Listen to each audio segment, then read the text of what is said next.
Bannakibiina NRM Kisoro basibye ku nguudo ez'enjawulo nga balindirira Akwatidde bendera ku kifo ky'omukulembeze w'eggwanga Yoweri Kaguta Museveni. Bano babadde mu bibinja eby'enjawulo nga bayisa ebivvulu. Emisozi gyonna abantu bonna bayise simanye na kumanya n'ekifo kye tugenda bateekamu tekiweera bulungi. Ekibaleeta ekintu kimu kyokka, okusiima Pulezidenti Yoweri Museveni, okumweyanza byatukoledde nga Bannayuganda. Mu bibinja ebikumbye kwe kubadde n'abaana b'amasomero ag'enjawulo. Abadde batunda ebyekuusa ku kibiina ki NRM nabo tebalutumiddwa mwana.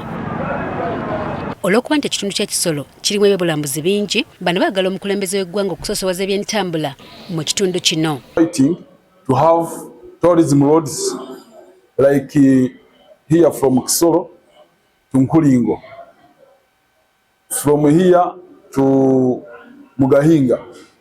Can you see we are still even if they show us that they are starting to build the roads, they are doing as if they are not well prepared. Nayo obugaga bungi nnyo mu buwangwa obwetaaga enguudo nnungi. Kati tulinayo zitama roads, kati luno luconnectinga